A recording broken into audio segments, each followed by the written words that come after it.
I never learned how to hit curvy balls. Even when I played baseball in college, I tried to choose and beat only straight balls.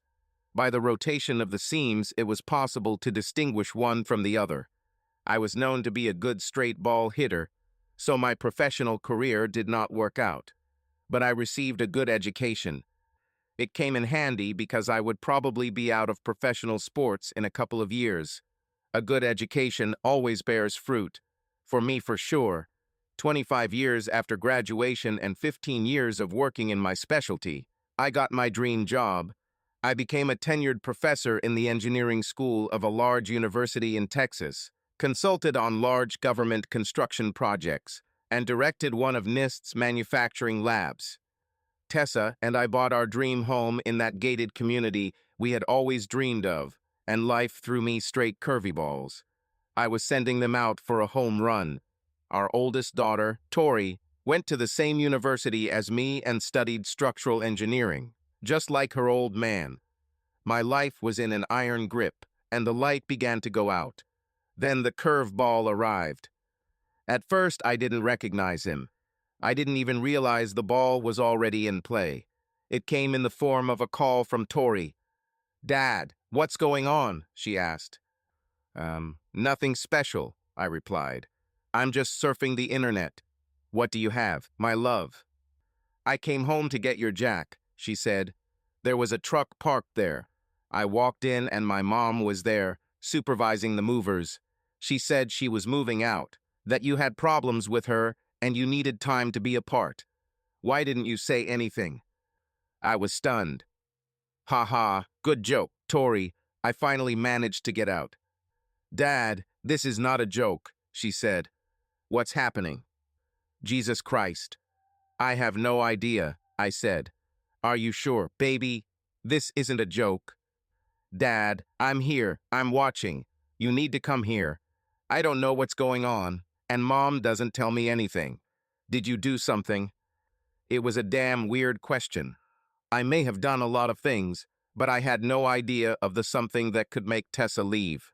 I was not an ideal husband. I knew all my shortcomings well, but she was not an ideal wife either. Nobody is perfect. I certainly wasn't a cheater. I wasn't a criminal. I didn't gain 300 pounds, and as far as I knew, I didn't have terrible body odor. I asked my graduate students to cover for me in class and exceeded the speed limit the entire way home. There it was, a truck that pulled into our driveway, just as Tori said. She met me outside. "She doesn't say anything," she said. "You really don't know?" "No, honey, I don't know. She didn't say a word to me about any problems." "Well, Dad, if you didn't cheat on her or be cruel to her or some crap, I'm on your side, okay?" "I promise I didn't do anything like that," I told her. I sighed. "Let's go see if she'll talk. Are you sure you want to be here?" "Of course," she said. "Dad, I'll be recording this on my phone. Talita will be interested to know what happened." Talitha was her little sister, our baby. I gave Tori a quick hug, and we went to meet the lion, so to speak. Tessa was in the living room directing the movers who were packing up the ugly living room set she supposedly couldn't live without. "Tess, what are you doing?" I asked. "I'm leaving you, Dax," she said. "I don't want to argue with you. You can't convince me otherwise. It will only make you angry, which will make me angry, and nothing good will come of it." "Gee, Mom," Tori said. "I hate to tell you this, but I'm already angry." "No, I guess I'm not. Unless you want to push me away completely, I suggest you try to make us both understand what the hell you think you're doing." Damn, she was angry. Tori was the sweetest girl on the planet, but as I learned over the years, she had a temper if she felt she had been wronged. She almost never swore. I could see that Tessa understood it too. She gave a couple more instructions to the movers and took Tori's hand. "Let's go out onto the terrace," she said. Tori pulled her hand away, but we followed Tessa onto the terrace. She closed the sliding door and seemed to collect her thoughts. "I met someone." Finally, she spoke. "You don't know him. He moved here from New Mexico about 6 months ago and is a real estate developer. I'm going to be with him. I couldn't just cheat, so I'm leaving. I already filed for divorce, Dax. Well, that's news, I said. You couldn't just cheat, huh? So, you met yesterday, fell in love at first sight, and immediately realized that you were made for each other, right? Tori snorted. That's right. It always happens. Mom, who do you take us for? I don't think. Tori interrupted her. You're a real estate agent, Mom. You don't have to account for your time. How many nasty dates, dinners, showings with Romeo have you already been on? This is wrong. It was my turn. Yes, that's true. You didn't just accidentally decide to leave your husband and start a relationship with your betrothed. How did you know that you were destined for each other? Okay, think what you want, she said. You can make something cheap out of this if you want. You don't have to make anything out of it, Tori said. This is cheap. I understand that you are betraying Dad, and this is between you. What do you think will happen to me? Or to Talita, by the way? I love you both. Honey, that won't change, Tessa was quick to reassure her. I still love you. Dax, it's just... She couldn't finish. That's how you claim to feel about me, Tori said. How do you think I will feel about you? How do you think Talitha will feel? I know you're upset, Tessa began. You'll have to accept that nothing will change in our relationship. Tori, you'll love Charles once you get to know him. I'm not going to meet him, Tori said sharply. I don't need to deal with some asshole who interferes with a married woman's family. I'll tell Talita too. Our attitude has already changed. All the respect I ever had for you is gone. I'm going to see you very rarely. If you ever bring that bastard to me, I'll spit on him. Tori, I know. You don't know anything, Tori snapped. I've never been so disappointed in a person in my life. You ruined everything. God, how I hate you, Mom. Tessa looked at me helplessly. Dax. Don't look at me, I told her. It is your fault. I think she began to realize the magnitude of her action as she looked from one of us to the other. Tori grabbed my hand. Come on, Dad. I don't want to be anywhere near that Skankenstein.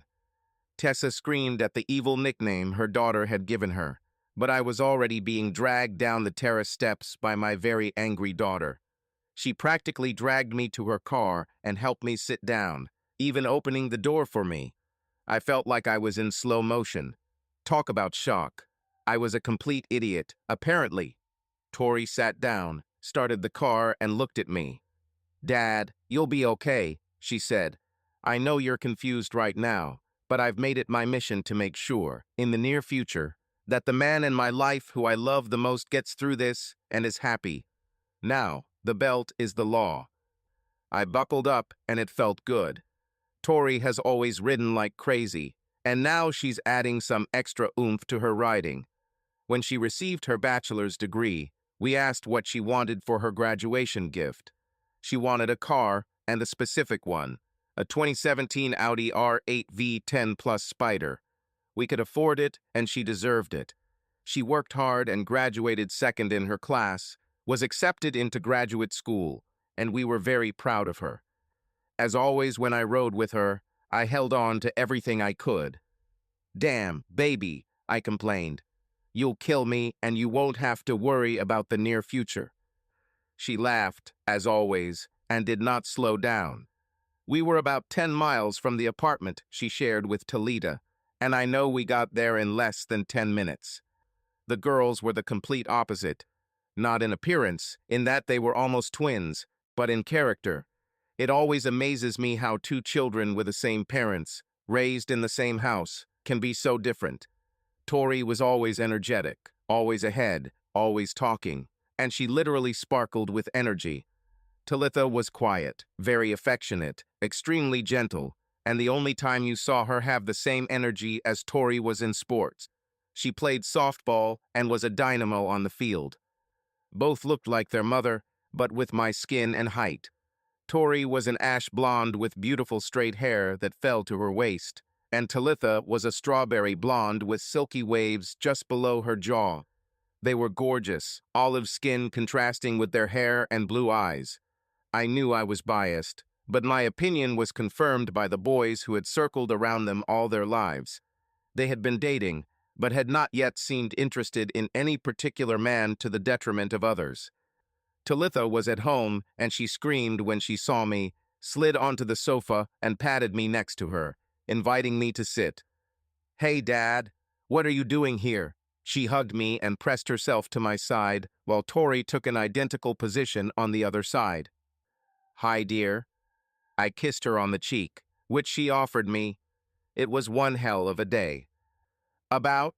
Her huge blue eyes looked up at me. "What's happened?" "You won't believe it," Tori said. "I'm sorry, sis, but do you know how I went to get Daddy's Jack?" Talitha nodded. "When I arrived, Mom was at home, and there was a truck in the driveway. She told me she was leaving Dad and moving out." "What?"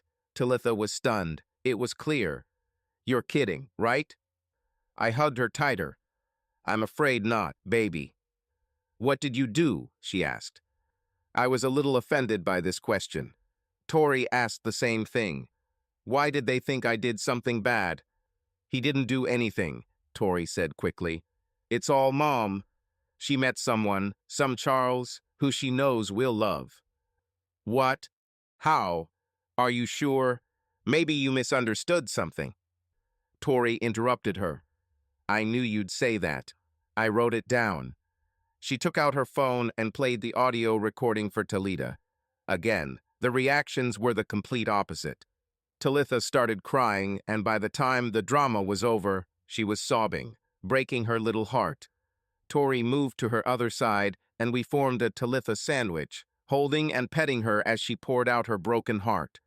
I also felt tears rolling down my cheeks, and Tori also wiped her eyes. What are you going to do, Dad?" Talitha was finally able to speak.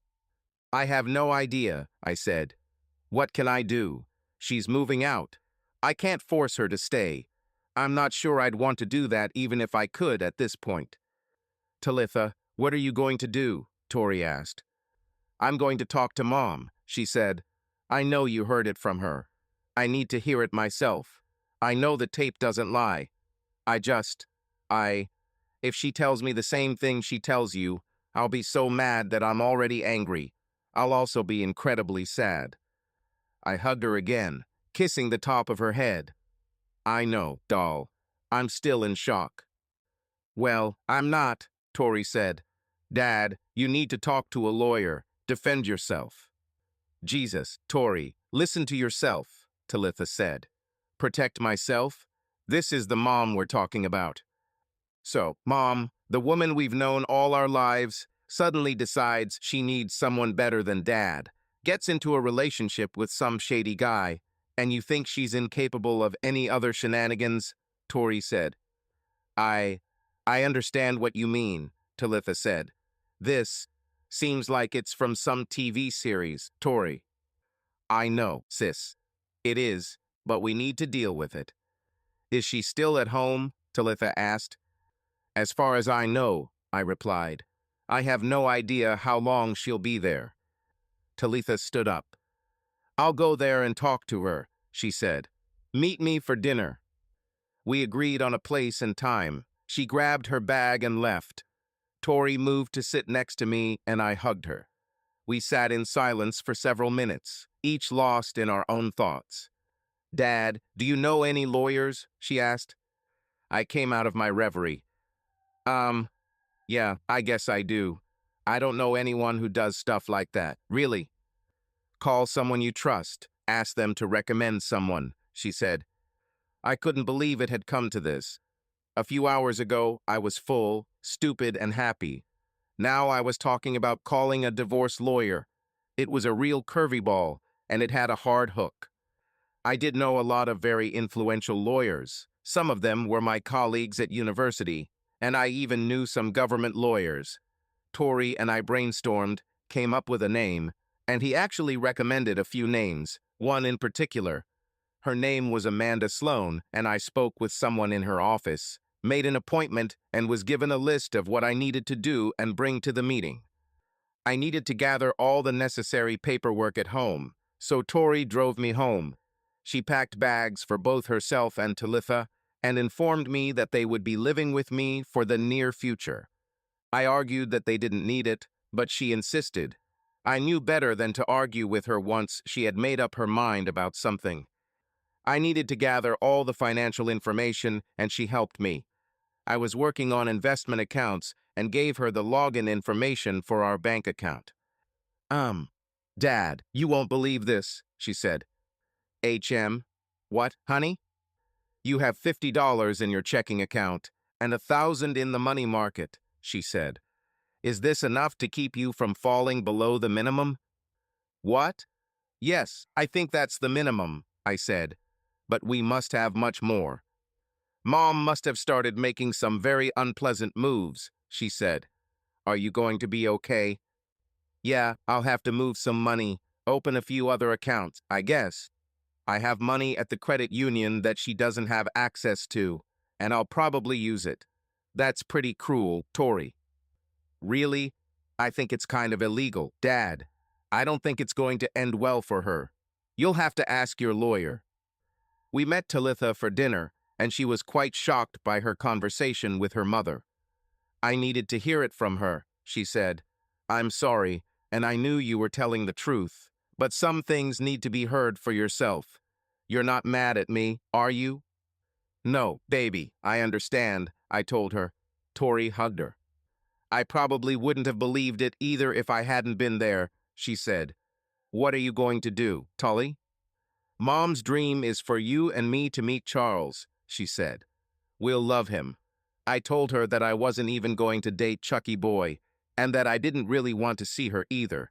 She lied to you. About what? Tori asked. She cheated. I made her tell me.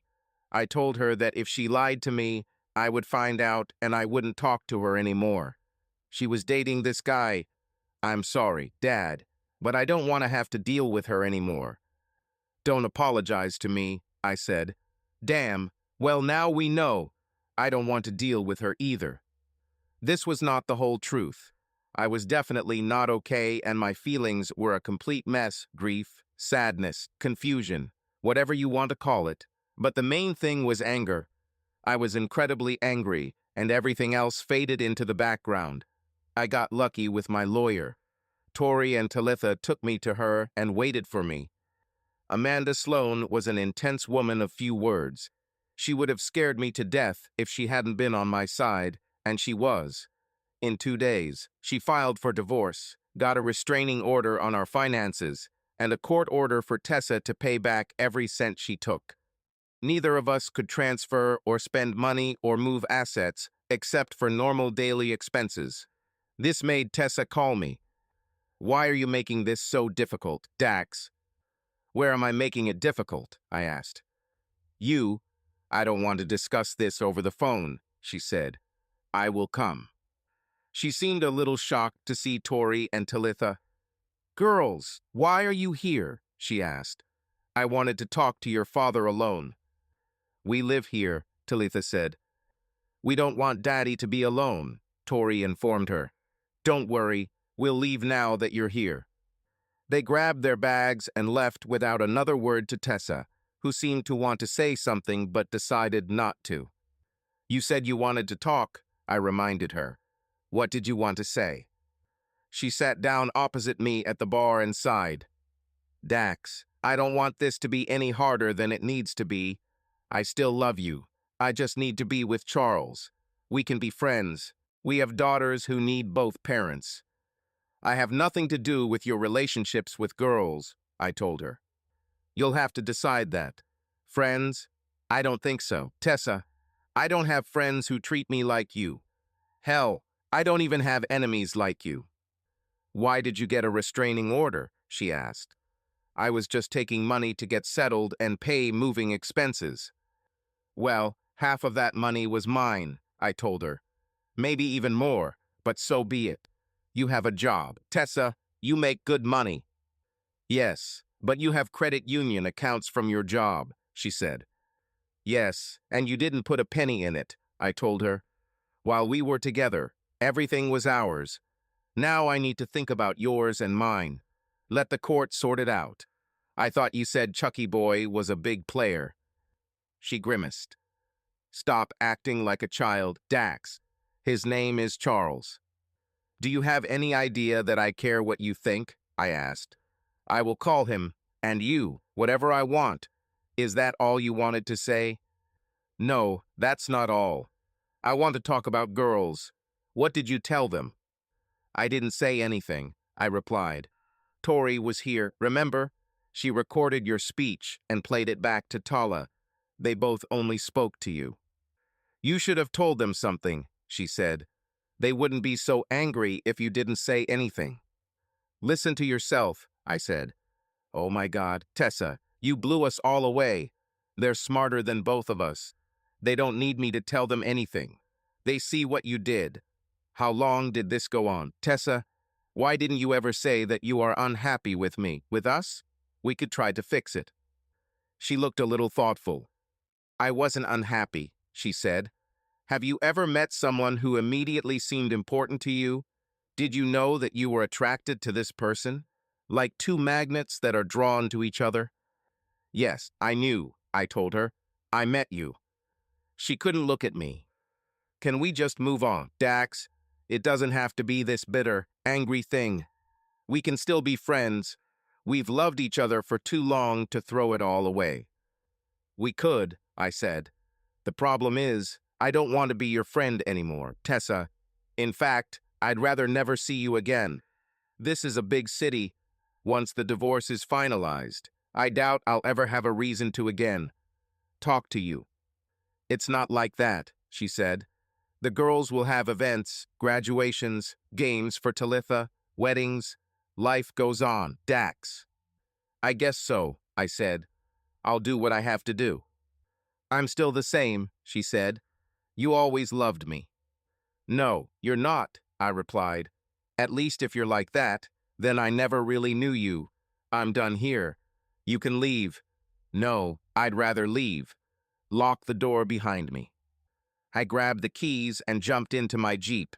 I drove to the river and parked, got out and just leaned on the front, trying to find calm, trying to find my center. I was there for maybe half an hour and a voice brought me out of my thoughts. Hello, Father. It was Talitha.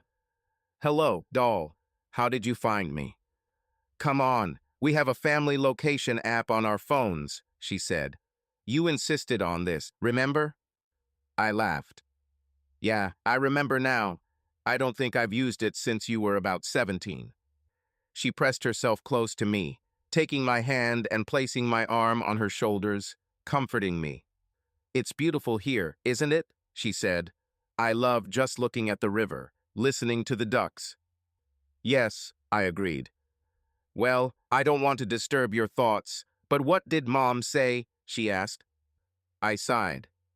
She just wanted to know why I made her pay the money back. She wants us to remain friends.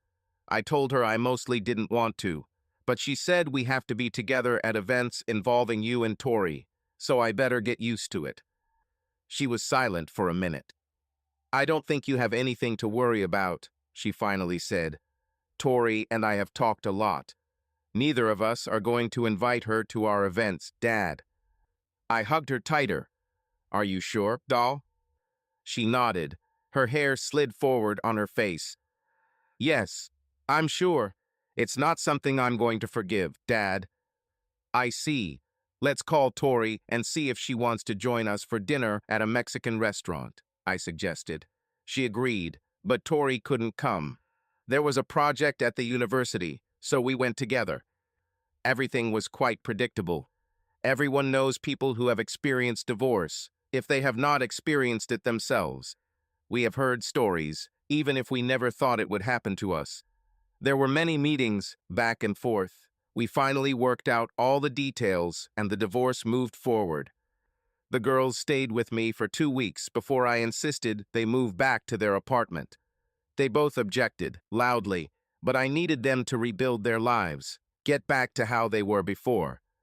Listen, I told them, I would be happy if you both just lived here for the rest of my life. I never wanted you to leave. But you did. I understood why then, and I understand now too. Things have changed for me, but not for you.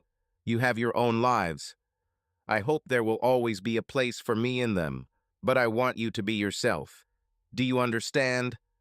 Yes, Dad, Talitha said. We don't want you to be lonely. Call me. Stop by any time. Tell me you want to go out to dinner. Ask me to do something with you.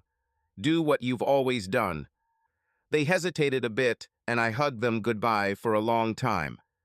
I understand, Dad, Tori said. I know you're right.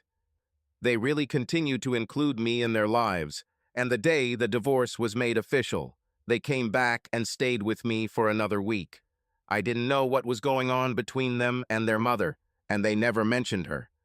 I kept myself busy, took on a few extra projects and more one course.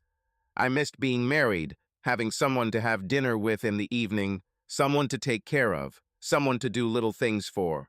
When I woke up at night and wanted to cuddle with my wife, the empty bed usually woke me up completely, and the sadness was suffocating. Over time, I got better. A year later, I realized this. Then 2 years passed. Tori received her master's degree and was working on her doctorate. Talita received her bachelor's degree and stopped working for a while study. She got a job at a mortgage company and seemed to be making progress. Tessa intruded into our lives from time to time. She came to Talita's graduation and bothered everyone. She overheard the girls saying that we were going to celebrate the occasion and insisted on joining us. Mom, are you sure you don't need to rush back to Chucky Boy? Tori said. She frowned and looked like a storm cloud. Charles and I are no longer together, she announced. Oh, that's bad, Talitha said. When did it happen? If you were talking to me, you would know that this happened 18 months ago. We've been busy, Tori said. It was better than most comedy shows. I snorted and Tessa gave me an angry look. We arrived in different cars, so we went to the restaurant we chose for dinner. We were able to get another chair for Tessa, but the girls made it clear that they didn't want her there. She didn't stay long after dinner, and the next day I flew to Tarawa to discuss plans for a resort. I was a consultant on this project and decided to invest in it as a shareholder. It was a beautiful place, great ocean, great beaches, and I decided I was going to spend a lot of time there. I visited a few clubs, met people, danced with some beautiful ladies, got lucky a couple of times and came home refreshed. I decided it was time to come out of my shell and start living again. I had an idea to go back to California for vacation. I was born and raised there, and I wanted to look at the old places, see how they had changed, maybe meet some of the people I went to school with and find out how their lives turned out. I invited the girls, but they had too much to do to find time. We had a motorhome, and I decided to take it. We toted a small Jeep Wrangler behind it to get around, and I serviced everything, stocked up on everything I needed, and hit the road. It was fun. I stayed at campsites, attended events there, and met a lot of people, mostly couples, who were doing the same thing. It was a little sad being alone, but that's the way it was. It took me 3 weeks to get there because of all the stops, but I found a spot, settled in, unhitched the Wrangler, and was ready to see the sights. I spent 3 days driving around Ventura, Santa Barbara, and Ojai. The places have changed, but not so much that I can't find my way around. I was sitting outside at the Coffee Connection on Rambler, Vojio, was looking through the newspaper and noticed a slight commotion.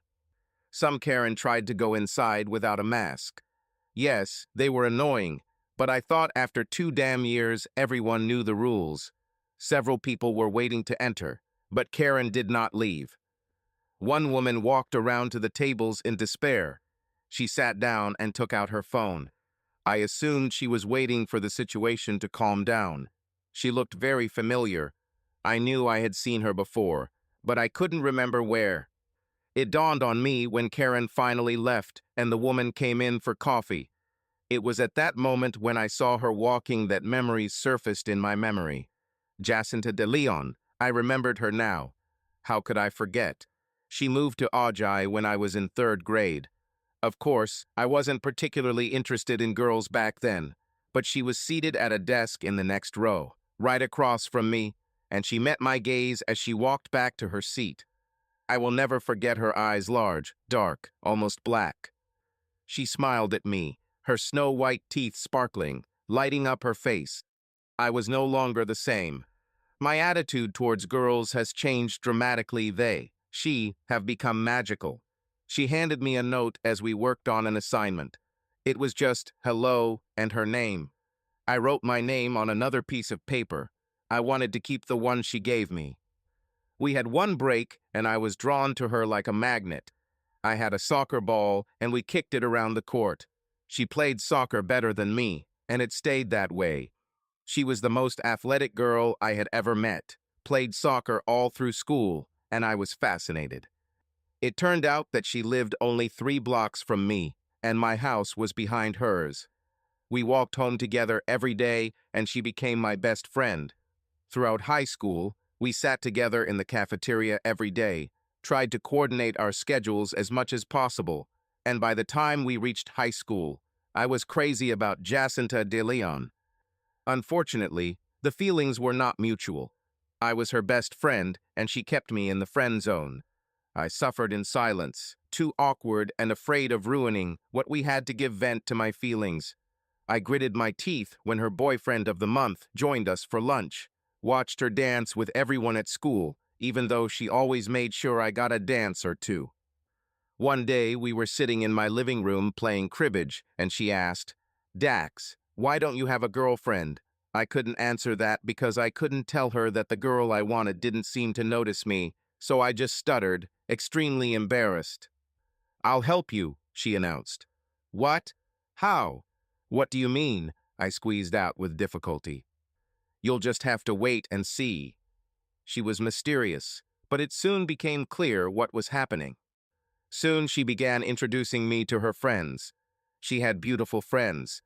Jacinta was the most popular girl in school. My sideways glance doesn't count. She was the queen bee, and all the girls wanted to be her. All the boys just wanted her. As her best friend, I was also the center of attention. Suddenly, I had more dates than most rock stars. I also took advantage of this. I felt like I was dating a class of girls that were out of reach for me. But I was no fool and dated all the time. We remained best friends until she moved to Los Angeles and I moved to Texas. I haven't seen or heard from her in years. Here she is, and the years have been kind to her. That burning girl turned into a burning woman, but she had something in her aura. You could tell by looking at her that she had everything under control. She was dressed elegantly in a beige, off-the-shoulder outfit that was obviously silk and very stylish. Her black low-heeled shoes showed off her gorgeous legs, which were visible 3 inches above the knee. I watched her scroll through her phone while sipping her coffee when she suddenly stopped. It looked like she could feel my gaze. I quickly looked down at my iPad so she wouldn't think some creepy stalker was looking at her. From the corner of my eye, I saw her looking around, and suddenly there was an enthusiastic squeal. "Oh my God, Dax, it's you." I raised my head and saw her heading towards me. I got up just in time to catch her when she rushed towards me. She almost knocked me off my feet. I remembered that this was her way of greeting when we had not seen each other for a while. I hugged her, swaying a little. "Hey, Peach," I said. That was my nickname for her. She laughed at this, and her delight was almost uncontrollable. "God, Dax, that's like 100 years. What are you doing here? Are you alone? Do you have your family with you? Oh God, I can't believe it's you." My breasts were in danger of being scalded by the coffee which she still held, and I was freed from this predicament. "Sit down before you scald my stomach," I said. She laughed, sat down on the bench, and pulled me next to her, pressing her side to me. I moved my hand around her shoulders, and it seemed as if the years had disappeared. Dax and Jacinta, best friends, as we sat on the bench in the cafeteria in 5th grade. "Why are you here?" she asked again. "How long have you been here? How long are you going to stay?" "Give me a chance, Jacinta," I laughed. You never let me talk. She laughed. Okay, I'll just sit here and you can talk. I have a motor home, I told her. I'm traveling around the country and just wanted to see this area. I've been here for 3 days and I don't have a schedule. But why are you here? Last I heard, you were in Los Angeles. A shadow crossed her face, then disappeared. I came back here 3 years ago, she said. I run a real estate agency here and business is going well. Are you going to stay long? I'd like to catch up. What are you going to do tonight? She hasn't changed one bit. She made me smile, inside and out. I have no plans, I told her. I wake up every morning and decide what I'm going to do that day. Dax, I know you're married and have kids, she said. Is your wife with you? For a moment, I felt a little embarrassed. I'm divorced, Peach. It's a long, boring, painful story. I don't have time for long, boring, painful stories right now. She smiled at me with one of her dazzling smiles. You're inviting me to dinner tonight, she said. I have a show in 20 minutes. Give me your number. I gave her my number, and she immediately sent me a text message. Save me in your contacts, she said. I'll text you the time and my address. Do you only have a motorhome? No, I drive the Jeep, I said. Great, you can drive, she said. I need to run. Dax. God, it's good to see you. I can't wait for tonight. Put on a collared shirt.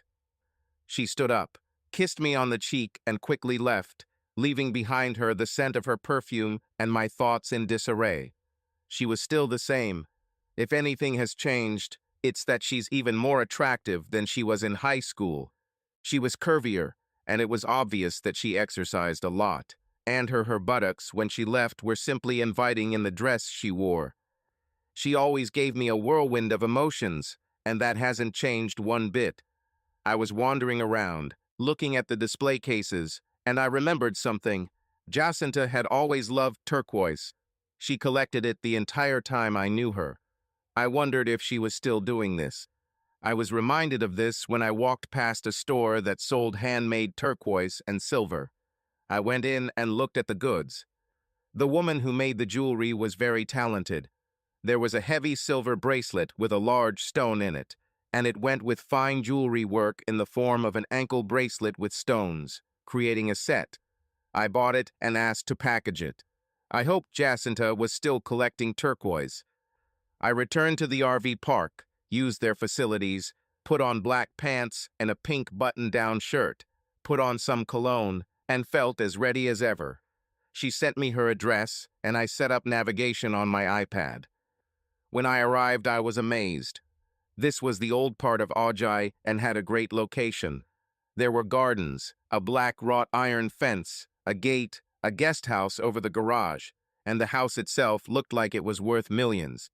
It was old, stucco, 3 stories high, and I felt awkward. I parked on the street, rang the gate, and she let me go. I walked past the fountains, the explosion of flowers everywhere, the large koi pond, and walked up to the front door. There was a green Jaguar E-Type from the 60s parked in front of the garage. The doorbell sounded a deep and resonant ding-dong, and when she answered the door, I was paralyzed. Her hair has always been great. She had a mane of dark, luxurious curls with brown highlights. She wore a purple dress that left her shoulders bare, her smooth brown skin on display, and it plunged boldly into the deep cleavage between her breasts, which were always impressive. Now they seemed even more magnificent than the last time I saw her. The dress was short, and she wore taller strappy heels that wrapped around her calves, showing off a mile of gorgeous brown legs. She saw my gaze and laughed, making a small turn so that I could appreciate the full effect. God, she was so beautiful. Did I pass? She asked. I was able to unfreeze enough to speak. Don't look for compliments, Jacinta. You know what you look like. You're still the most beautiful woman I've ever seen. This was the correct answer. She rushed towards me and hugged me tightly for a long moment. God, it's so good to see you, Dax. I've missed you so much. Hey, I brought you something, I said. She looked into the gift bag, reached through the fabric, and pulled out the box.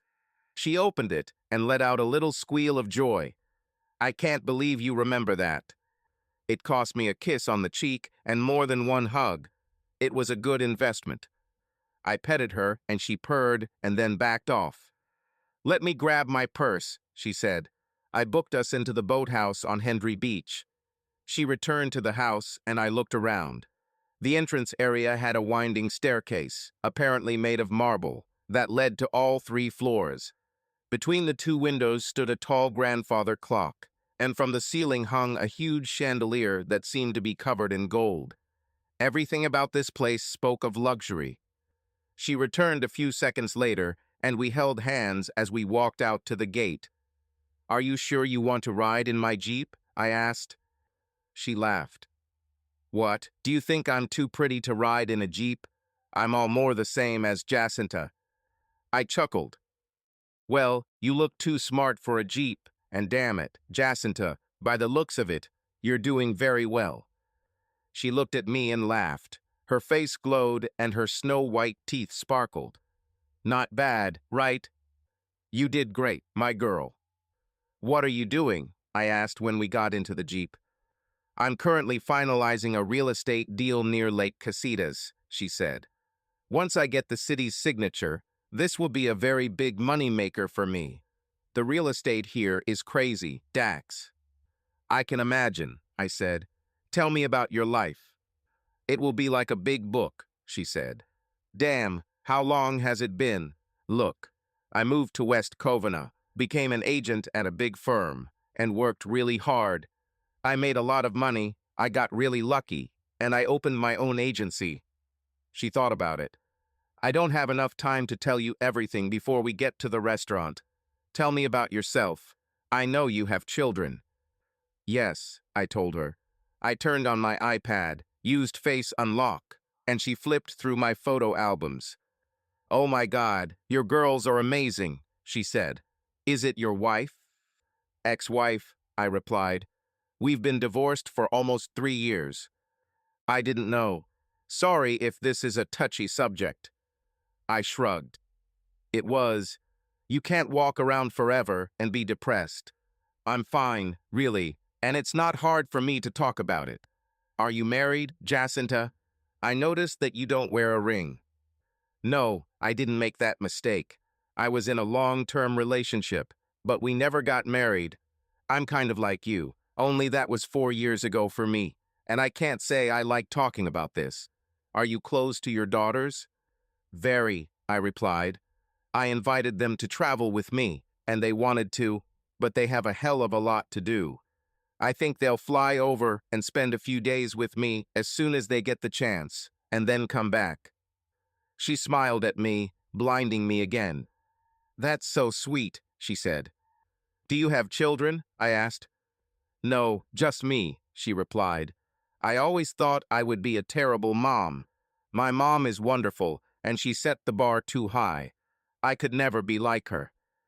We arrived, and she took my arm as we walked inside. After our food arrived, she chatted incessantly, as she always did when she was a child. The guy I was in a relationship with was a real estate agent at another firm, she said. We talked about him joining my company, but one thing after another happened, and we were never able to do it. And then, she looked at me seriously. This is the part I don't like talking about. I reached across the table and squeezed her hand. It's okay, Jacinta. You don't need to talk about it. No, I need it, she said. I was working with him on a large development project, and I discovered that he was deceiving me. He overspent on a large piece of land and didn't do his homework. Wow, that doesn't sound very good, I said. It was terrible. Right in the middle of the piece of land we needed was 200 acres owned by the city. They sold it to him, but it was a donation from an estate that came to the city with the condition that it could not be developed for 50 years. It had to remain a natural reserve. And now he found himself with millions invested in something that he could not sell and could not develop. What's happened? I asked. He tried to convince me to invest, told me a bunch of lies about how he was going to get around the problem. This would never have happened. He resorted to fraud, tried to bribe people, got caught, and went to prison. Luckily, I always felt that something was wrong here, so I didn't go any further to investigate the problem before everything blew up. "What have you done?" I asked. "After Bob went to jail, I sold my agency and moved back home," she said. "It was the best decision I've ever made. And look, here you are. Definitely the best decision I've ever made." "I was shocked when I saw you," I admitted. She smiled. "Me too. Happy." "God, yes, Peach. It was so unexpected. I had no idea you were back. I was just planning on hanging around old places, reminiscing about old times, and then heading down the coast." "How long will you stay here?" she asked. "Well, I don't have any definite plans until the fall semester starts," I replied. "Even then, all my classes will be online, and I have one engineering consulting job in December." "Dax, if I put off all but the most essential meetings, can I spend time with you?" she asked. The beautiful face blushed slightly. "That is, if you don't mind, if you don't have plans." "I have plans," I said, and her face fell. "Each of them will be better if I spend them with you." Her eyes sparkled. "Really? I mean, oh yeah, let's do whatever you have planned." She was so excited I had to laugh. "You haven't changed at all, Jacinta." "Oh, but I've changed," she said. "I'm smarter now." She lowered her voice to a deep whisper. "Now I sometimes have hair growing in strange places too." I laughed out loud. Our laughter attracted the attention of other visitors after this joke. It was so much fun spending time with this amazing woman. She was funny, incredibly smart, and sexy as hell.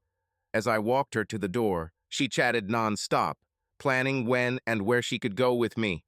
She hugged me at the door, holding me tightly. The warmth, the smell, and this hug lasted a long time. She stood on her tiptoes to kiss me and was carried away. I swear the next 2 weeks were the best time of my life. Only with my girls have I ever had such pleasure. Jacinta was like a breath of fresh air. I didn't even realize how monotonous my life with Tessa had become. I became comfortable, complacent, and apparently the established order of things took over. Perhaps Tessa felt the same way, but this was new and exciting. It wasn't really new. It was like when I was a kid, walking home from school with my best friend who happened to be a beautiful girl that I loved, and everyday life was sparkling and new. I wondered if this would last, if the new shine would fade, and if everything would settle back to normal. I started noticing things. Never been a particularly sensitive person. I may have missed a lot of things, but this was special. I began to notice how Jacinta was looking at me. Those huge brown eyes with flecks of gold and green, turning to golden honey in the sunlight, looked at me in a way I had never seen before. I noticed that she was always looking for an opportunity to hold my hand. I noticed that if we walked or sat together in a place where this was possible, she would press herself against me, seeking physical contact. When I hugged her, she instantly pressed herself, as if she wanted to be as close as possible. I definitely wanted her around. That much was obvious. The 2 weeks I said I would stay turned into 3, and I had no intention of leaving. Jacinta never mentioned what I said about 2 weeks, and she didn't mention me leaving. We spent almost every day together, and she always made sure we had a plan for next time before she drove me home or I drove her. It was almost 2 months later. We had been touring antique stores all day, and she invited me in when I dropped her off at home, which surprised me. We were sitting snuggled up on her sofa, watching some old kung fu show that neither of us had watched, drinking a very nice single malt whiskey she had, and I noticed that she had stopped saying anything or answering me. I turned to see if something was wrong, and she was looking at me, her eyes like liquid pools and her bottom lip caught between her teeth. I hugged her and asked, "Is something wrong, Peach?" "No, yes, maybe," she said. I laughed. "Well, that certainly clears things up." "Dax, We've been together for a while now. I think you're only staying because of me, right? True, I replied. Why? That's what I need to know. Do we have something, Dax? I mean, are we just old friends, or are you just hanging out with a friend? Well, it started like this, I began. What do you think is going on? This is more than friendship to me, Dax. I remember all the good times, how much I loved you, and you're still the same guy I loved then, only better. Why didn't you ask me out then, Dax? Damn, Jacinta, you were my best friend. I wanted to invite you, believe me, but I was afraid things would get weird, especially if you didn't want to come with me and I would lose you. I couldn't risk it. That wouldn't be weird, she said. I wanted you to invite me, Dax. I tried everything I could think of to get you to notice me. You never did. I would have invited you, but I was afraid too. Is it true? I asked. Really? She whispered. I loved you with all my heart, Dax. I just finally accepted that we weren't meant to be together, that you loved me, but not like that. Oh my God, Peach, you couldn't be more wrong, I said. I guess I was just as careless. You were my dream. I walked around in a fog, always wanting you to be mine. Do you still want it? She asked. Do you mean? I want you, Dax. God, I'm burning with desire for you. I've used up the entire city's batteries. We laughed together. If you just leave and I never see you again, I think you should leave now, Dax. You're making me fall in love with you all over again, and if you're not ready here with me, I can't be this close to you anymore, you. I pulled her towards me. Her head fell on my shoulder, and my arms wrapped around her. I buried my face in her waves and curls, whispering in her ear, "What a fool believes." "Eh?" she purred. "This is a song. What you believe becomes your reality, even when it isn't. Like a fool, I believed you were unattainable. I let you go." She pressed herself against my shoulder. "I was a fool too," she said. "I don't want to be a fool anymore." We made love. "I was just passing by," I told her. "I didn't even realize you were here, didn't think I'd ever find you or see you again. I was just drifting. Peach, I never dreamed I'd find you." "No, neither do I," she said. "Now that you've found me, will you lose me again?" "Not if I can avoid it," I said. "I'll stay. You can come with me. Hell, I don't know. I just want you to have a place in my life. Is there a place for me in your life?" She laughed, an exciting sound. "No, but I'll make room. How long can you stay here? Really, Dax?" "Indefinitely," I told her. "I mean, I can really stay here. I have work that needs to be done in December. I have a house. I love my girls, Jacinta. They are a huge part of my life." "I know," she whispered. "We can work this out if we try, Dax. Let's let this work itself out." I remembered when I was 20 and the excitement never seemed to end. Even if I got lucky, it was like I was transported back. I wondered if it would slow down eventually, but I was on this trip and had no intention of getting out. She worked, showed properties, got listings, did everything she did, and dragged me along to some of these events. She was good, very good, and I understood why she was so successful. My online classes started and I taught for a while, but most of the time we were together. One week followed another, and the first thing I realized was that 4 months had passed. Tori and Talitha were pestering me when I got home, and I think they knew something was wrong. They kept asking me what I was doing in California for so long, and although I didn't try to hide anything from them, I wanted to tell them about Jacinta face to face. It got out of hand for me when one day while I was in class, I got an alert on my phone. It was a photograph of Talitha. "Dad, I'll come to you for a week. I'm leaving for Los Angeles on Wednesday at 1:00 p.m. Will you pick me up?" "Of course, doll. Cannot wait," I sent it back. I couldn't just tell her when she arrived, so I talked to Jacinta. "Girls, Toledo will come to me for a week." Oh," she said. Dex, you have to tell them. I'm not going to hide for a week. I can't not see you for a week. And besides, I want to meet them. I know how much you love them. They sound like girls I would love so much, and I can't wait to meet them. I squeezed it. I know. I also want you to meet them. I was just looking for the right time to talk to them. I was thinking about flying home for the weekend to talk to them on Zoom, so we could get to know each other a little. Do you like it? She nodded, and all those curls jumped. I agree. When do you want to do this? I'll let them know and set a time, I said. I will write on Monday evening. Do you have anything planned? I was thinking about coming here and making love to you, she said. This made me laugh. Well, maybe we can do it after the Zoom call. She giggled. Before and after. The funniest and almost incredible thing was that she was completely serious. I managed to get the girls to agree to Zoom with me, although they were very suspicious about why I wanted it and struggled to tell them about it.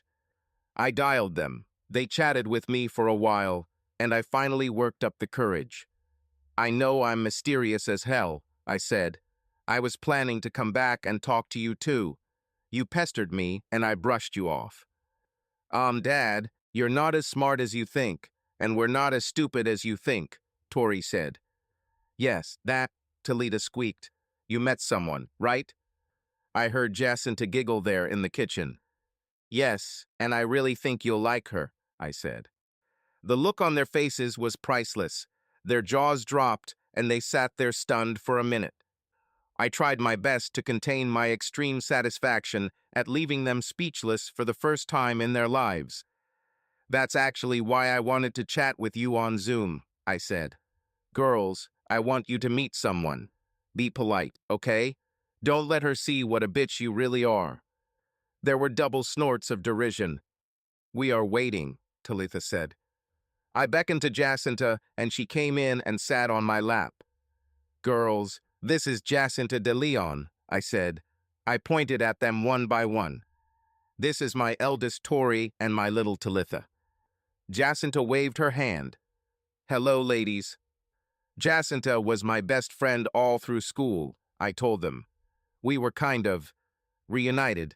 I'll tell you the whole story later, but she's the reason I've been here so long and why I'll probably be here a lot longer. Best friend, huh? Dad, are you crazy? God, Jacinta, you are so gorgeous. What are you doing with Dad? Tori fired. Jacinta laughed, leaned over and whispered into the microphone. He's great in bed. Ugh, Talitha made a disgusted face. Let's talk about something else. She was laughing. I can't believe you said that. Jacinta, we will love you, I can tell. You're so gorgeous, just like Tori said. You know we're Daddy's gatekeepers, right? Jacinta nodded. I would think less of you if you weren't. I love him. Girls, I think I always loved him, but one day I let him leave. It was partly his fault, but I will do everything possible to make him a part of my life. But I don't want you to think that I'm taking him away from you. Well, I don't like the idea of him being in Gotham, California all the time, Tori said. We need to see him too, Jacinta. I know, and we'll figure something out. I understand, believe me, Jacinta said. I have things to do that I'm not ready to talk about yet, even with Dax. I'm so glad Talita is coming. I can't wait to meet her, and you too, Tori. Do you think you can come? I'll do it, Tori said. I'll take the weekend. I don't want to take your father or any part of him away from you, she said. Jacinta, I want to be a part of his life and also a part of your life. I want to love you and for you to love me. There were tears in her eyes, and the girls saw what she was going through. Oh, everything will work out, Jacinta, Talitha said. We'll make it work. Tori and I are good at making it work. I laughed. They don't lie, I told Jacinta. They are annoying little devils, but they have owned my heart all their life and protected it. I believe you, especially about the devils. The girls giggled and engaged Jacinta in conversation, asked her a million questions. told her embarrassing jokes about me, and we made the most of our 40-minute session. After we finished, I leaned back and just held Jacinta in my lap. "Well, these are my children," I said. "Impression?"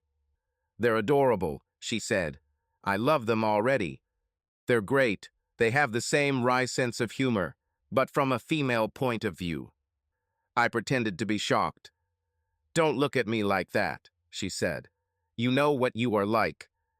When Talitha arrived, Jacinta thought I should pick her up alone, just to start our daddy-daughter friendship, so I picked her up and took her to Hollywood.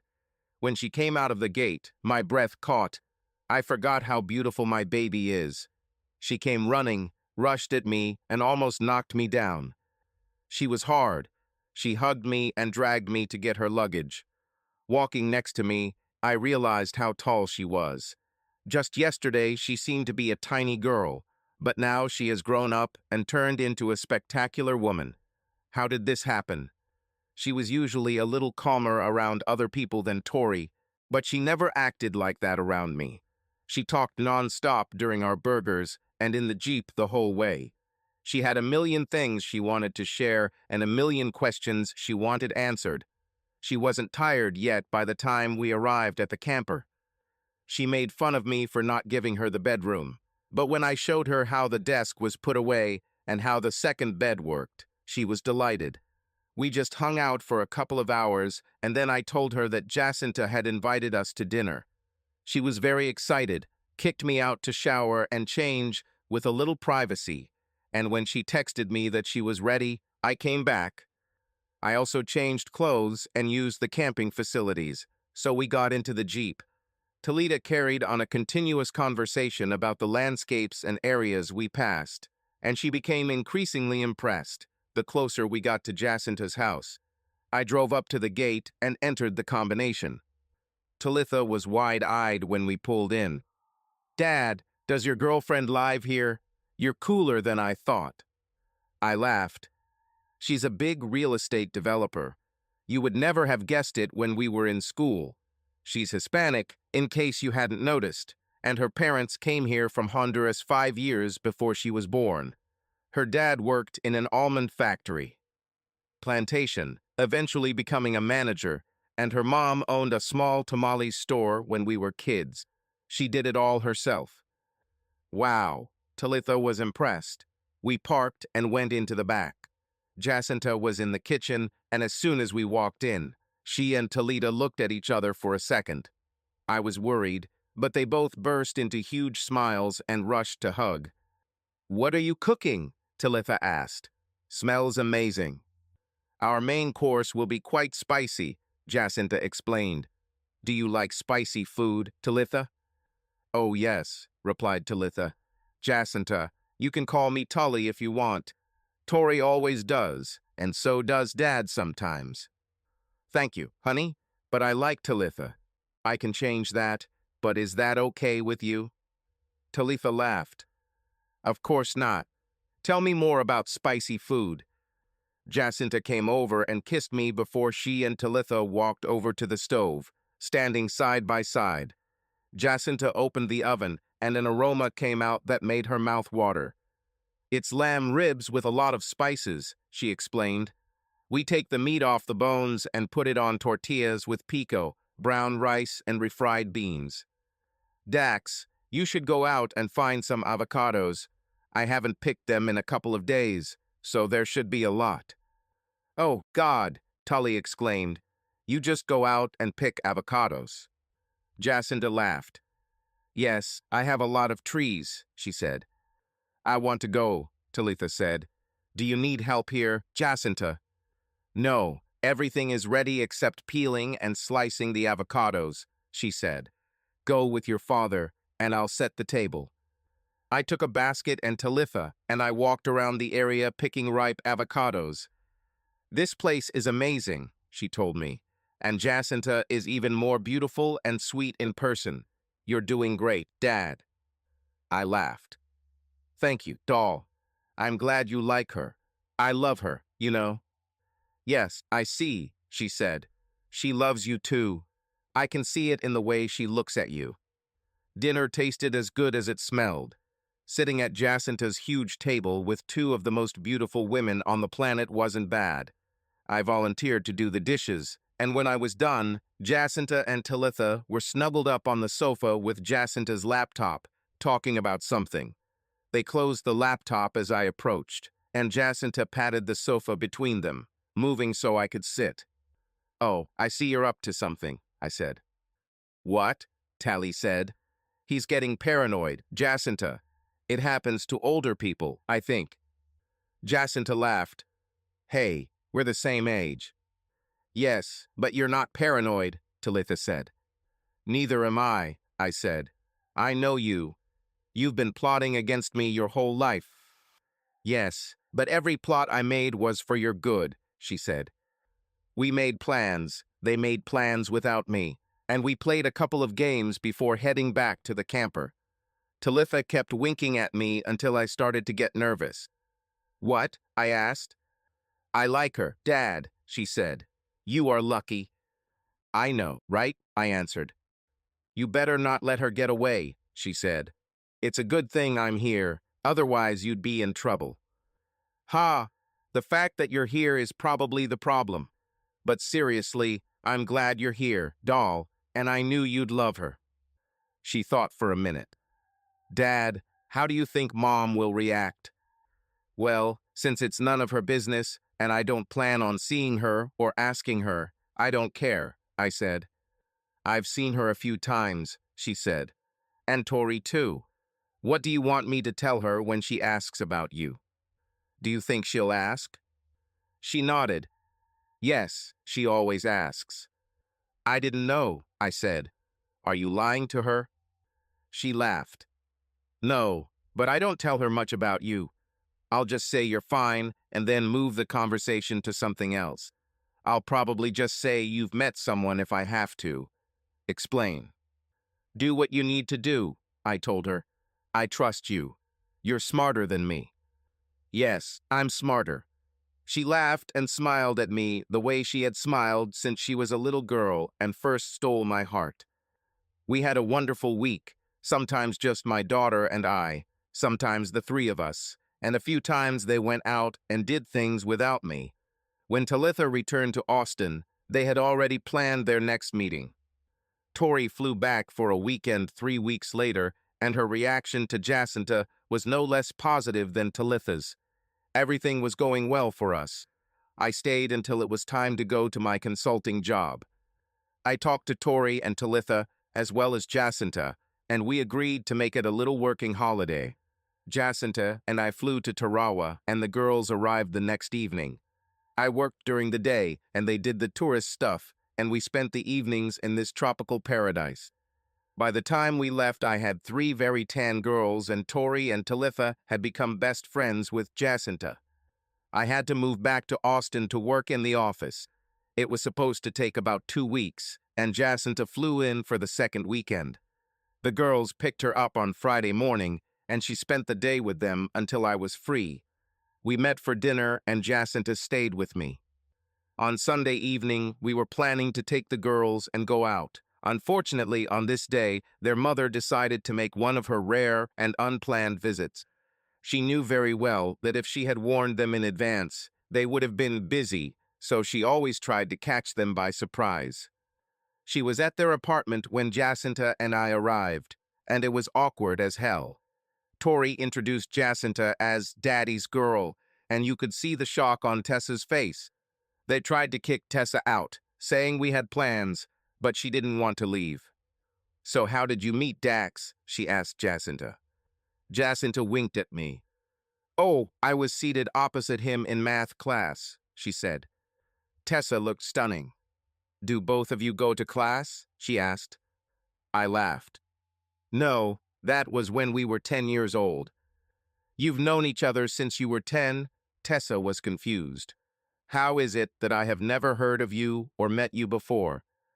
"We somehow lost track of each other," Jacinta said. "We just found each other again this year." Tori interrupted this awkward event.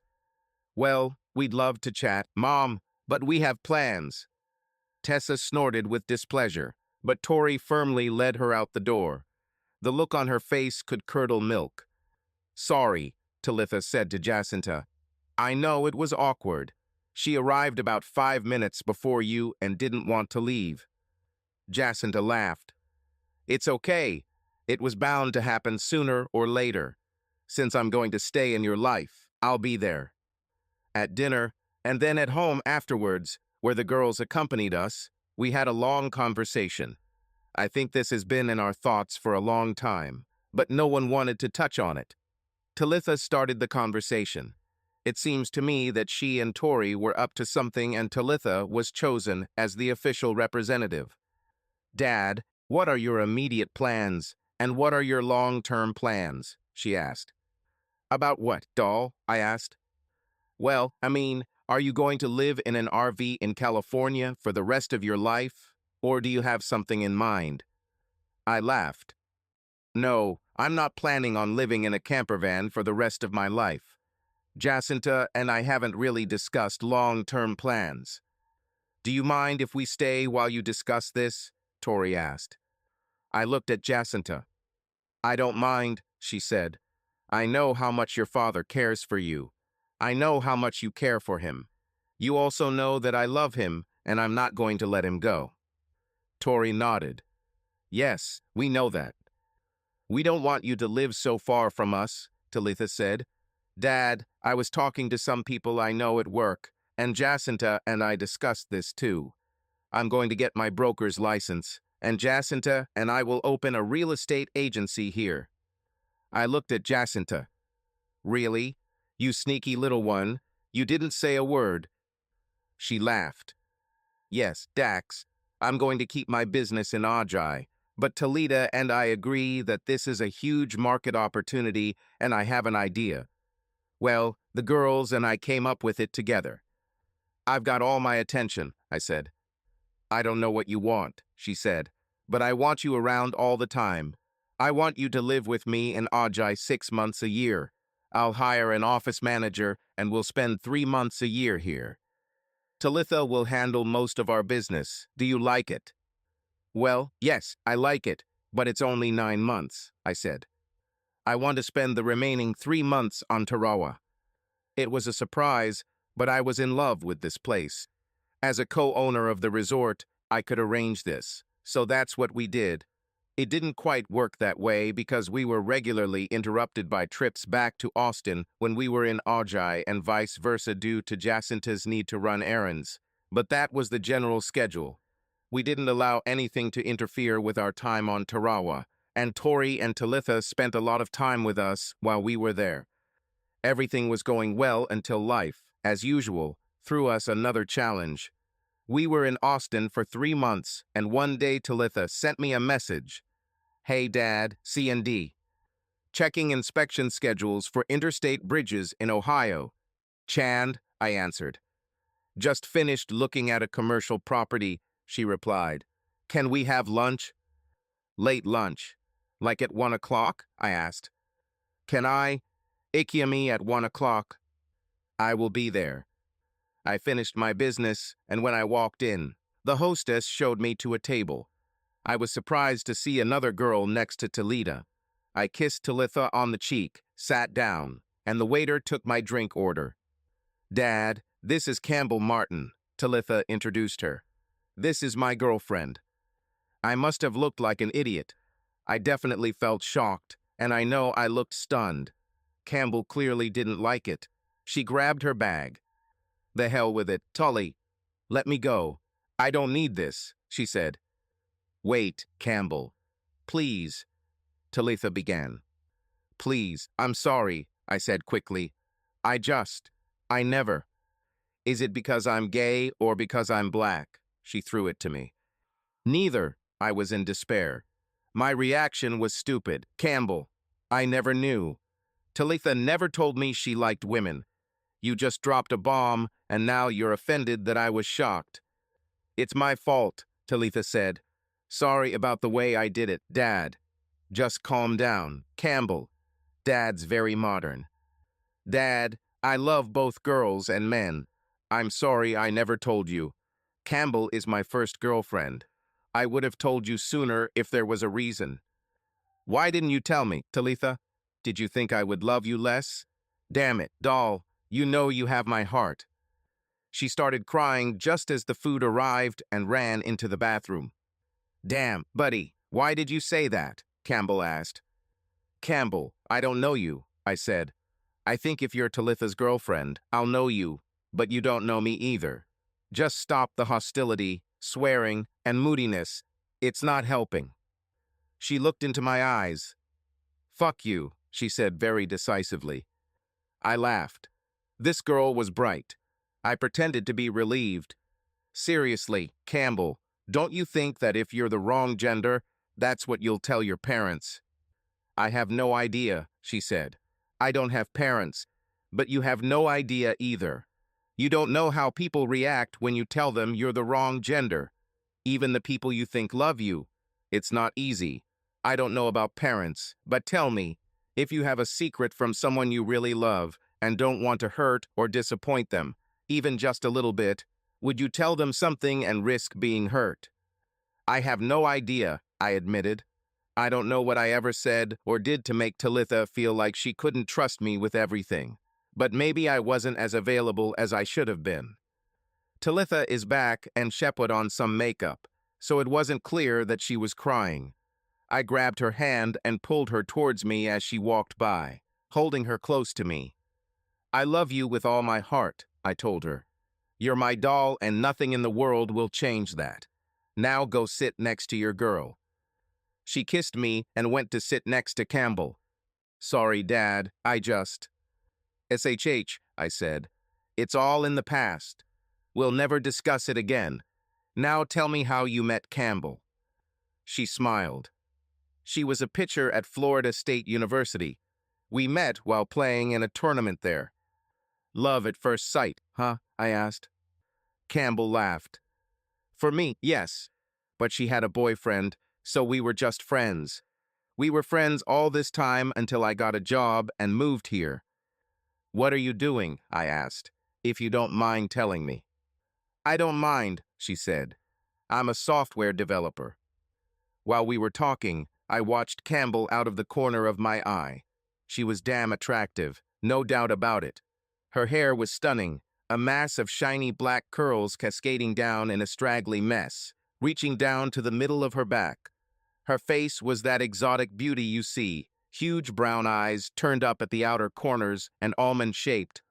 Her eyelashes were fake and too long, but the rest of her makeup was flawless. I didn't like the way she was dressed. It looked provocative, in my opinion. There was too much skin on display. She clearly wasn't wearing a bra, and her short cow spot skirt barely covered what looked like a fantastic ass. She was obviously as fit as Talitha. It was evident throughout the smooth brown skin she showed off. She looked at Talitha and rolled her eyes. He's examining me, she said. Did I pass the test? I couldn't help but laugh. You're a beautiful woman, Campbell. You don't need my confirmation. I thought I was invisible, but apparently you noticed. No, if I were your father, you wouldn't pass the test. You're gorgeous, but you're too open. Screw it. Who cares? Luckily, you're not my father. Campbell, you asked him, Talitha said.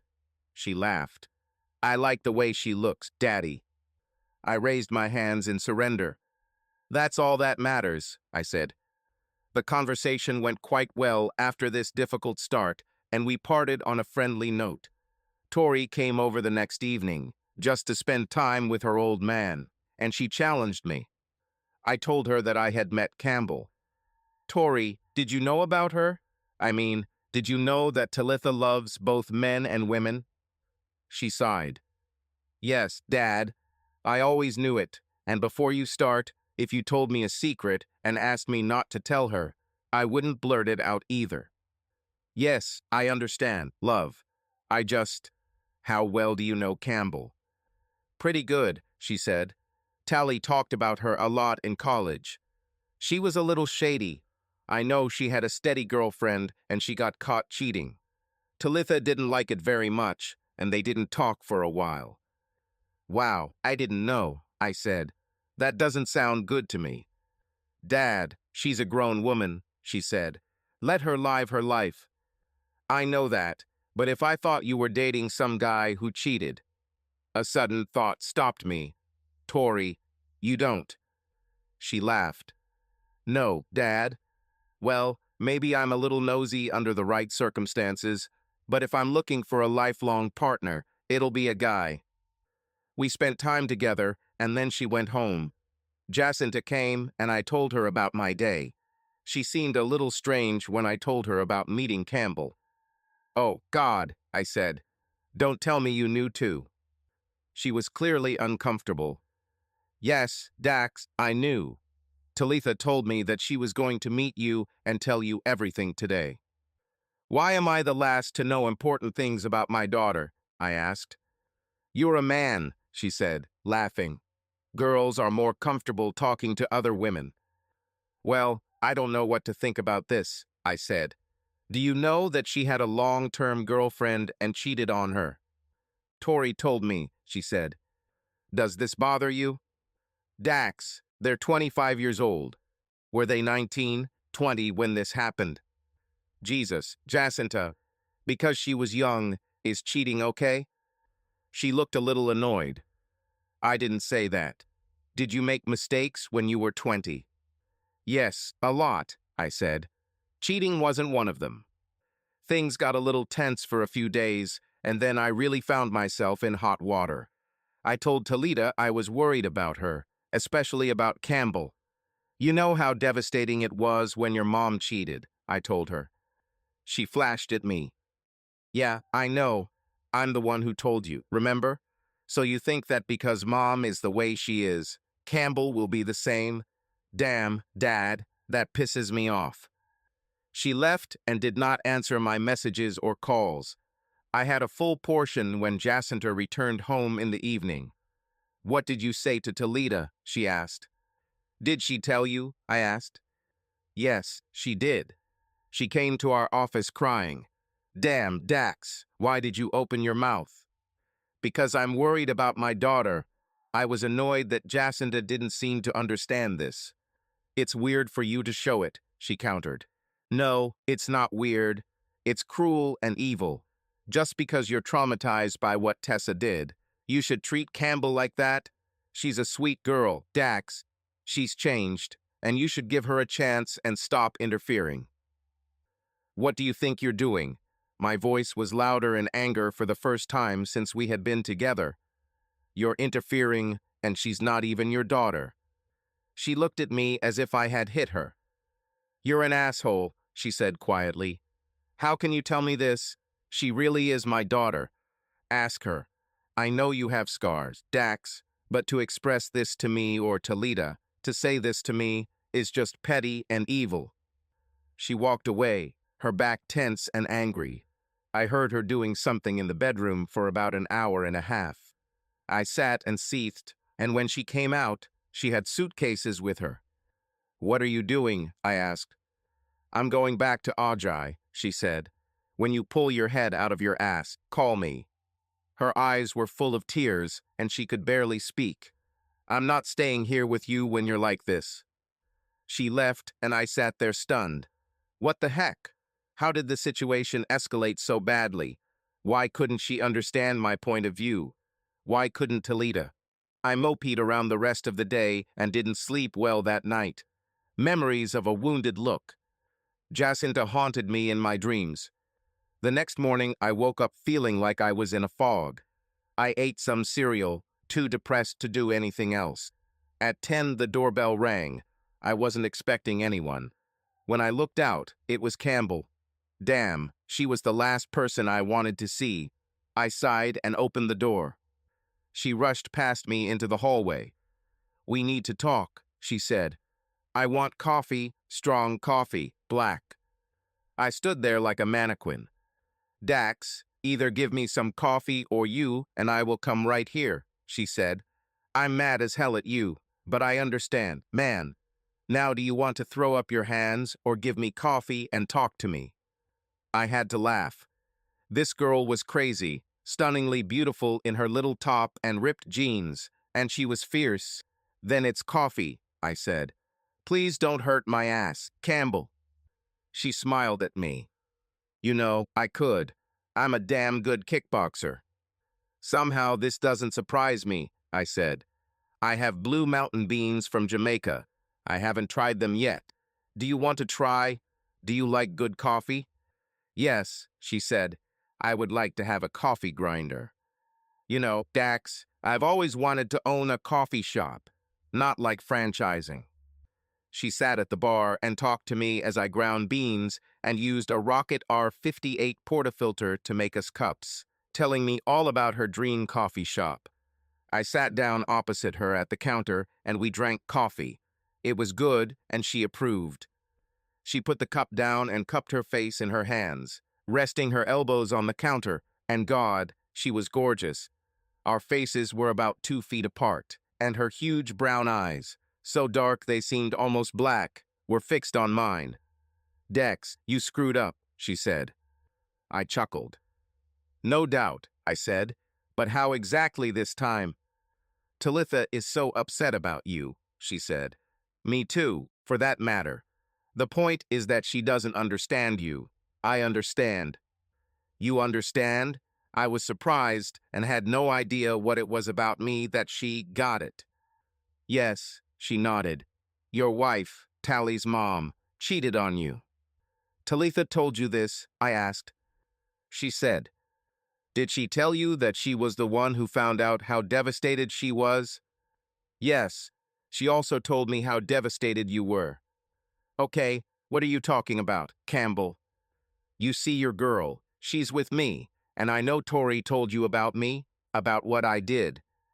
And what do you think? I guess you think I'll cheat on her, she said.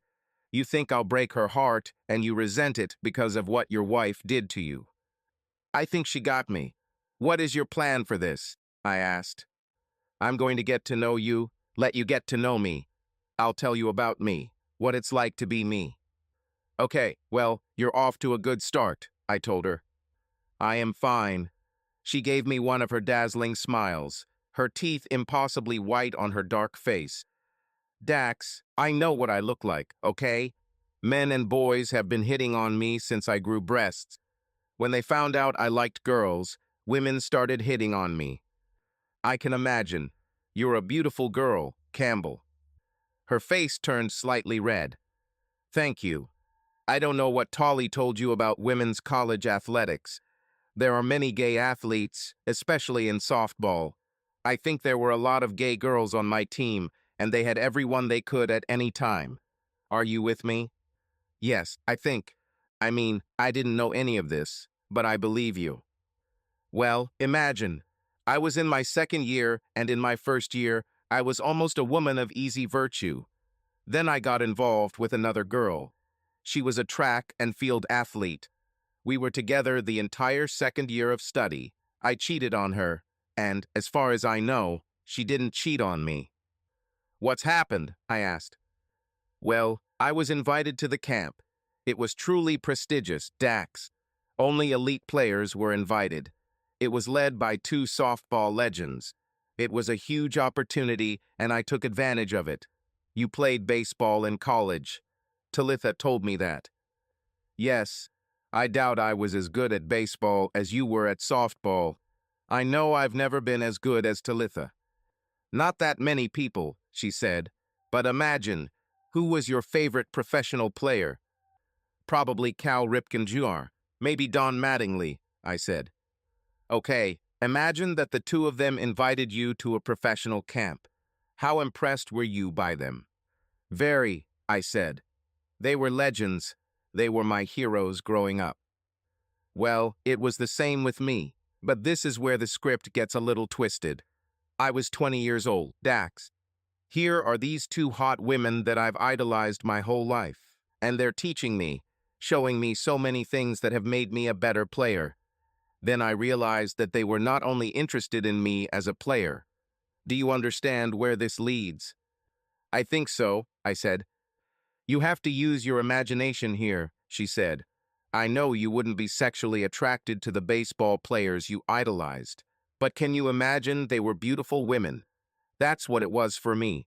They took me to great restaurants. They took me to clubs. They took me to great music venues. They surrounded me with all the press, Dax. It was like an addiction when they saw me with them, telling me what a great player I was, how cool I was, and all these wonderful things they could help me. I was just young, Dax. I know it still seems that way to you, but I was slutty and loved sex. I thought my girlfriend would never find out, and I was weak and stupid. I let them seduce me. I saw tears gather in those huge brown eyes and begin to flow down her face. She broke my heart, and I realized how painful it was to tell me about it. It became clear to me that she was telling me this because she loved Talitha. She understood how much my daughter meant to me, how much I meant to Talitha, and she was opening herself up to me, showing me her vulnerability, because she needed to, so that I would believe her. I needed to end this pain because I caused it. I grabbed the tissues from the box on the counter, walked around, handed her the tissues, pulled her to her feet, and hugged her. She was tough as a steel pole at first and seemed to just put up with it. I held her close to me and spoke in a low voice. Campbell, I'm so sorry. Please, I don't need to hear any more. I got it, okay? I'm sorry that I made this necessary, and I know how brave you are and how painful it is for you to come here and tell me. Please forgive me. I felt her melt in my arms, and she clung to me, sobbing her heart out. I just held her and whispered that everything was going to be okay, that I was going to make things right, and how I was sorry that I didn't really give her a chance. After a while, she calmed down, and I took her into the living room to the sofa. She snuggled up to me, and we talked for hours. It was dinner time, and I was cooking for her. She helped me by bumping into me, and despite all the differences in her, big and small, it felt like one of my daughters was with me. We drank 2 bottles of wine, and she was one of those happy, giggling drunks. She stayed the night, slept in Talita's room, and in the morning she called Tally and invited her to come to my house for breakfast. When Talita came in, we were making pancakes, chatting pleasantly about nothing, standing side by side at the stove, with Campbell hugging me with one arm.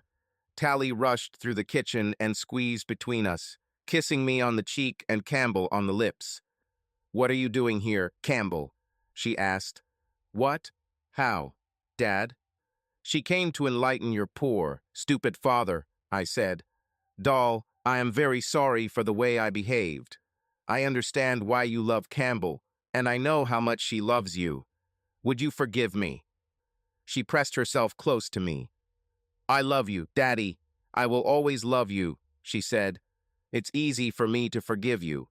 Dad, I need to apologize to you, too. I thought you were just a jerk." We both looked at her. "Well, I thought so, and you thought so, too." Campbell straightened my head. "Jacinta thought so, too. I know you love me, and you thought you were looking out for me. You just need to work on your communication skills. Me too. I should have trusted you, Dad, a long time ago, and I'm sorry I didn't answer your calls. I'm afraid you have more important work to do with Jacinta." "I know. I'm afraid I said something very rude to her." "I know. She told me." "What?" Campbell asked. "She didn't tell me." "I told her Tally was my daughter, not hers," I said. Campbell made some sort of clucking sound at me. "I don't think Tally feels that way at all, and neither does Jacinta." "I guess technically you were right," Talitha said. "But you are terribly mistaken about this. I'm closer to her than I ever was with my mother. I wish she was my mom, and you need to apologize to her." "What she said?" Campbell grinned at me. "I hope you like the taste of crow, dude, because you're going to eat a whole bunch of them." We all laughed, finished making pancakes, and had a great morning. I needed to do this, and there was no point in wasting time. 2 days later, I flew to Los Angeles, rented a car, went to the florist, and bought all the roses they had. Jacinta wasn't home, so I went in, placed flowers all over the house, and was kneeling in the hallway when she came in. She was a little scared, and I managed to tell her, "I'm so sorry, Peach, please forgive me." She burst into tears, ran through the entrance as best she could, on her heels, and hugged me. She pressed her cheek to the top of my head, and all those curls covered me like a veil. I hate being mad at you, she said. I'm sorry too, Dax. I know you meant well, and it must have seemed like we were all conspiring against you. We need to communicate better, all of us. I ate that crow. We flew back to Austin and took all the girls whitewater rafting in Colorado. This was my family, and I decided that Campbell would be part of my family too. I had a daughter, a fierce brown jungle cat girl, but we were family. They were with us in Tarawa the night I proposed to Jacinta. 3 years later, I told them about the plan, and they had something to do while we went to dinner. When I got down on one knee at the table before dessert, Jacinta's hand flew to her mouth, and she burst into tears. This threw my game off a bit, but I got ahead.